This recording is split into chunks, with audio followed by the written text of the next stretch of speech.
हमनी के संस्कृति, हमनी के संस्कार सदा रहे हमनी के साथ। भारत के महान ग्रंथ और काव्य सब के संपूर्ण संकलन सब्सक्राइब करें तिलक।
ठहर दुष्ट ठहर, आपन प्राण के रक्षा चाहता रे तो सुभद्रा के छोड़ दे। ना छोड़ा, यदि तू भी बड़ा तो कर सुभद्रा की रक्षा, हम तो एकरा के लेके ही जाए।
सुभद्रा, सुभद्रा, सुभद्रा, सुभद्रा उठा, सुभद्रा, सुभद्रा उठा, सुभद्रा, सुभद्रा उठा, सुभद्रा, उठा सुभद्रा।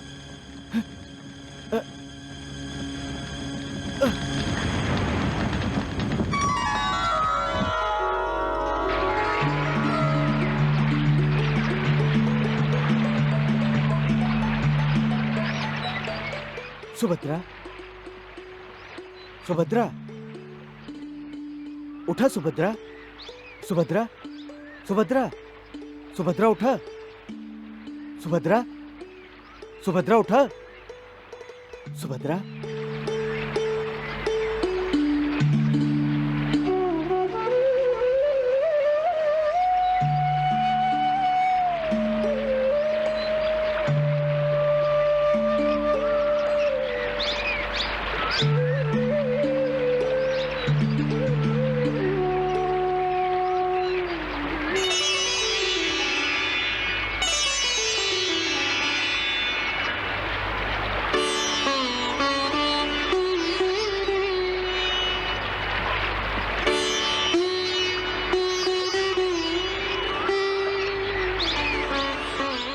सुभद्रा,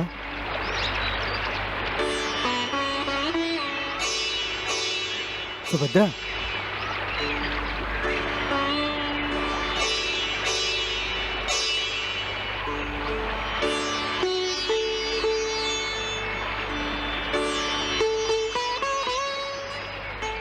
सुभद्रा, तू ठीक तो हो?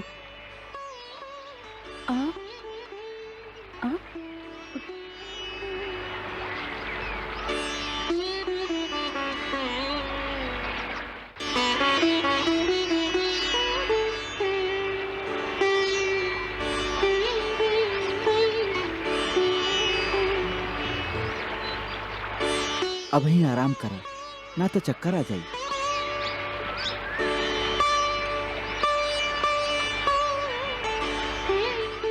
ला, पहले थोड़ी का पानी पी ला। आग के कारण अंदर जो गर्मी हो गई हुई वो यह शीतल जल से शांत हो जाए।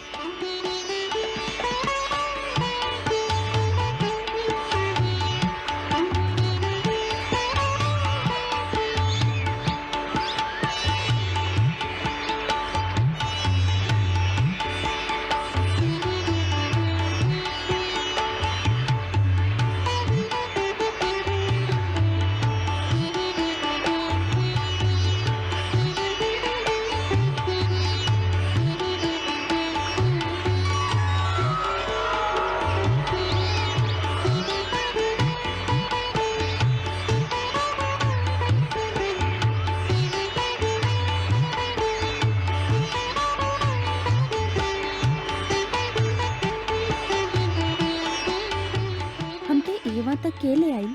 हम आप कैसे? अपन बाह में उठा के। बाह में उठा के? तो का हम स्वयं ना? तू अचेत रहलू, स्वयं कैसे आ सकत रहू? हम आपके बहुत कष्ट दिले, हमके क्षमा करब। ई का कहत हो सुभद्रा? हमके कोनो कष्ट ना भइल, बल्कि हमके अच्छा लगल तो के बाह में उठा के इहवा ले आवल।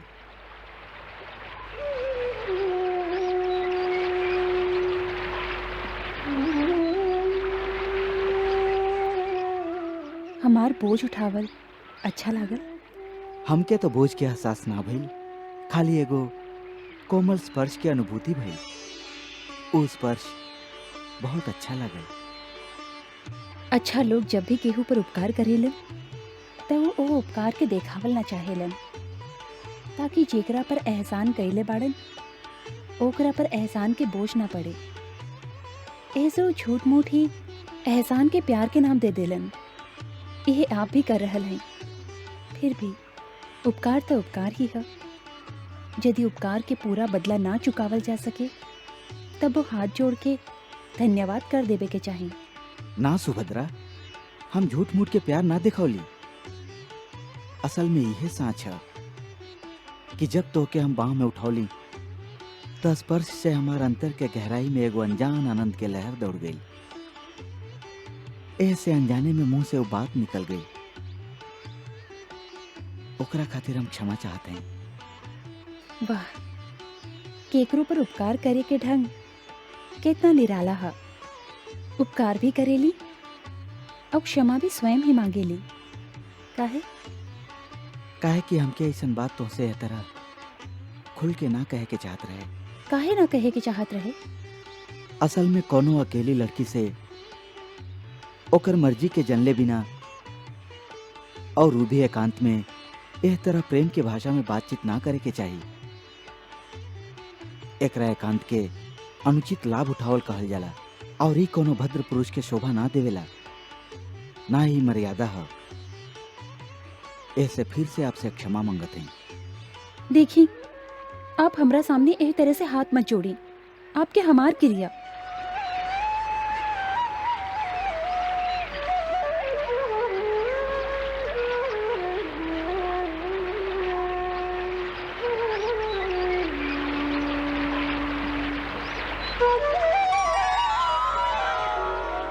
खोली खोली अपन हाथ। अब आप हमार हाथ थाम रख ले हैं। यह स्पर्श से यदि हमके आंतरिक सुख मिले तो में हमार कोनो दोष नहीं खे। अब आप ये ना कह सकी कि हम यह एकांत के अनुचित लाभ उठा रहे हैं। सचमुच आप यह समय हमार कमजोरी के फायदा उठा रहल हैं। ऐसे अब हम एक क्षण भी ना रुका भी हवा।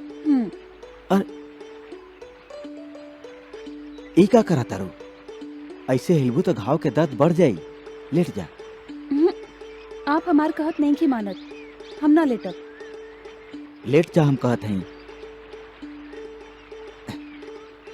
ला बाबा, हम वचन देते हैं कि तुम्हार हर आज्ञा के पालन करब। अब कृपा करके लेट जा और हमके वो घाव के मरहम पट्टी करे दा।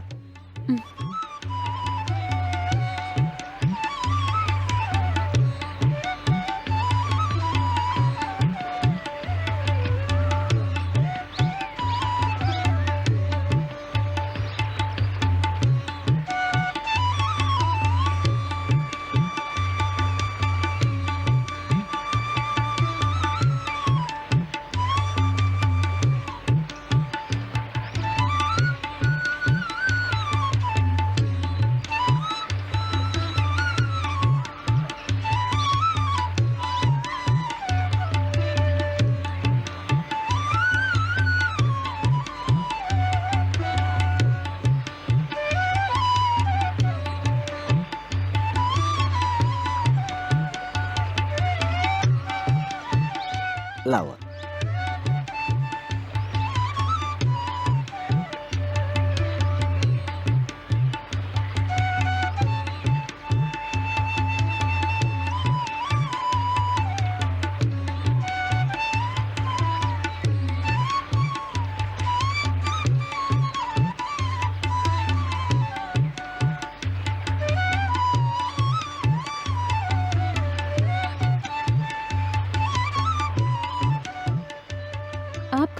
वैद्य हैं?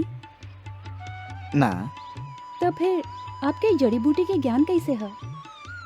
ई कैसे पता है कि ई जड़ी बूटी से ई घाव ठीक हो जाए? देवी, हम योद्धा लोग हैं। युद्ध में लड़ल हमार काम है, और लड़ब तक घायल होखा भी। ऐसे हर तरह के घाव और चोट के उपचार करे के विद्या भी हम लोग के सिखावल जाला। तो एकर मतलब ई है कि आप हर तरह के घाव के इलाज कर सकत हैं। मतलब? सीधा सा बात है। घाव तो कई तरह के होखेला, कुछ दिखाई देवेला और कुछ दिखाई ना देवेला। हाँ, ये भी होखेला। कई बार चोट अंदर लागेला, ओकरा खातिर भी गुरुजी कई तरह के तेल आदि बतौले हैं, जेकर प्रयोग करे से अंदर के चोट भी ठीक हो जाला।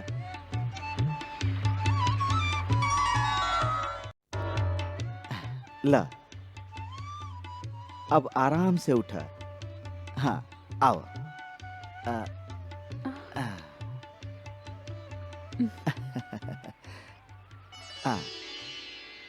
आराम से।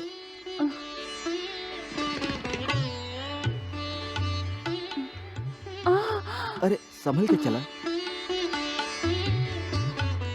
और यदि संभरल नहीं खे जात तो का करी? तो हमार सहारा लेके चला। फिर आप ई त ना कहब कि एगो लड़की एकांत के अनुचित लाभ उठा के आपके सहारा देवे पर बेबस कर देली। आप कहल का चाहत हो? देखिए, आप ही तो ओ समय कहले रही कि एगो लड़की की इच्छा जनले बिना ओकर स्पर्श ना करे के चाही, और यदि स्पर्श कर लेबे तो ई ना कहे के चाही कि स्पर्श अच्छा लागल। बाकी ओ समय तो हम बेहोश रही, आप हमारी इच्छा कैसे जान सकत रही? ए में आपके कौनो दोष नहीं के, एकरा निर्लज्जता ना कहल जाई। जी हाँ। यही तरह यदि हम आपसे कहीं कि आप तो सचेत हैं, फिर भी आपके इच्छा जनले बिना हमार ई कहल कि आपके ए तरह हमार उपचार कइल हमके बहुत अच्छा लागल, और आपके संगे ए तरह चले में ई स्पर्श मधुर लग रहल हा, जैसे कहीं अंतर में मानस सागर में एगो आनंद के लहर उठ रहल हा। ई साच है, ऐसे कह देली। अब आप एकरा का कहब? इहे ना कि ये लड़की बहुत निर्लज्ज है? ना, हम एकरा अपन परम सौभाग्य मानब कि यह विश्व के एगो परम सुंदरी कन्या के हमार सेवा अच्छा लग रहा है। ओकरा आनंद मिली तो हमके परमानंद मिली। आप बहुत चतुर हैं। ये आलोचना है या प्रशंसा? तोहरा से रथ तक ना चलल जाई। आज्ञा होखे तो उठा ली।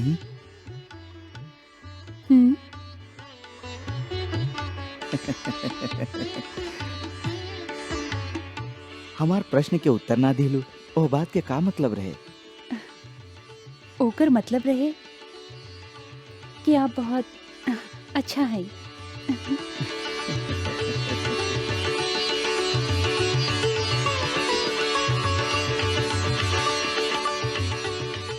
अब का भइल द्वारकापति? उहे जो होखे के रहे। हमके भी तो पता चले कि भइल का हा। अरे तुम्हें तो कहले रहो कि अर्जुन पर्वत के एह पार बाड़न और सुभद्रा ओह पार हई, और दोनों के मिलन कैसे हुई। तो ई जान ला कि अब अर्जुन और सुभद्रा दोनों मिल गए बाड़न, और सुभद्रा अर्जुन के जीवन रथ के सारथी बनल भी स्वीकार कर ले लाई। आओ हमरा संगे।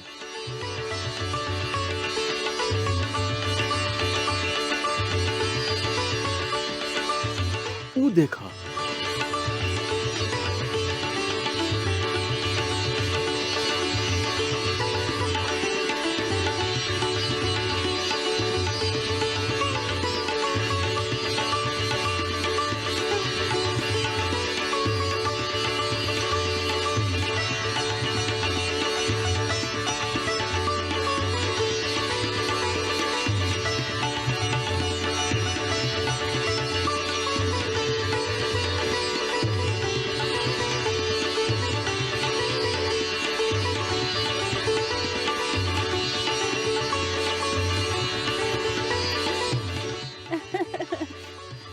अच्छा, तो ये बात है।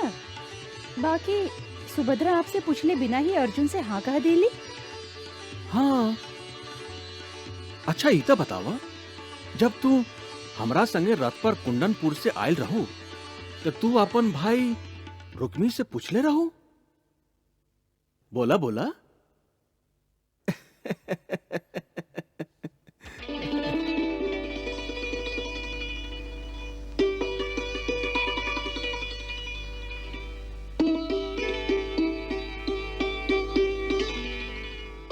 सुभद्रे, हम्म?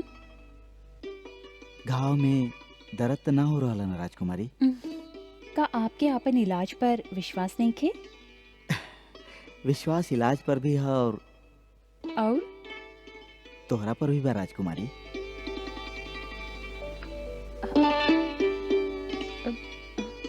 हमार हाथ छोड़ दी, केहू देख ले तो का समझे।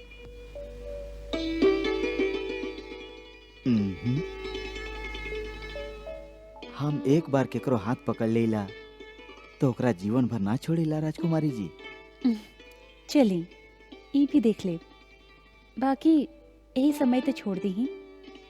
सामने भैया भाभी के कमरा है, हमरा पर दया करें। हमरा पर दया करी ना।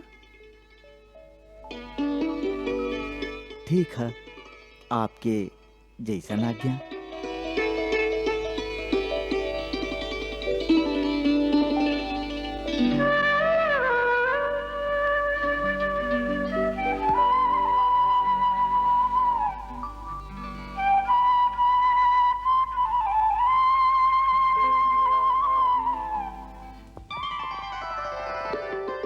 आवा अर्जुन, आवा सुभद्रा।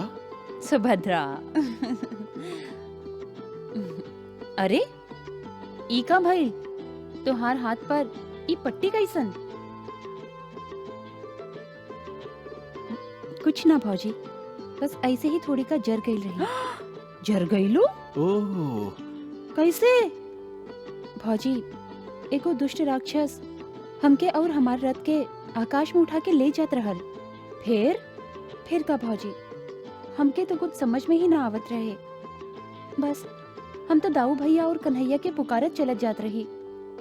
फिर ई हमके देख लीलन और ओ भयानक राक्षस के अपन बाण से परास्त कर देलन। ओ बाकी वो राक्षस हमार रथ के आग लगा के वहाँ से भाग गई। ये हमार रक्षा कैलन, ना तब ना मालूम का हो जात। सुभद्रा के बात पर तुहार का राय है पार्थ? जी, हमार राय। हाँ पार्थ, तू दोनों साथे साथे जंगल में। बात यह है कन्हैया कि हम तो पहले ही शिकार पर जा चुकल रही। ओहो, हमके तो जब सुभद्रा के चीख सुनाई दिलस तब हमके पता चलल कि सुभद्रा भी जंगल में है। ई जान के हम वो राक्षस के प्रतिकार कर देली। बस तब फिर सुभद्रा के हाथ में ई पट्टी के बंधलस?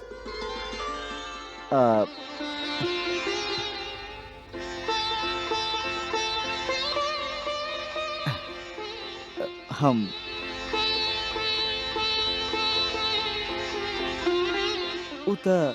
वन औषधि से जे भी इलाज हो सकत रहे हम कर दिली। भौजी, अब राजकुमारी आपके हवाले हैं। वो राक्षस इनका रथ में आग लगा के भाग गए रहे। ओ, ई ताप से घायल हैं। अच्छा, ताप से घायल हैं? थोड़ी का देखी तो हमार ननद रानी कहवा कहवा से घायल होके आइल हैं। अरे हरे कृष्णा कृष्णा कृष्णा हरे हरे, श्री कृष्ण चरितम गुणानुवादम तत्प्रेरणा अहं करोमि, मम भावगीतम हृदयस्य प्रीतम त्वत्पद्मपादे समर्पयामि। हरे राम राम राम हरे हरे, हरे कृष्ण कृष्ण कृष्ण हरे कृष्णा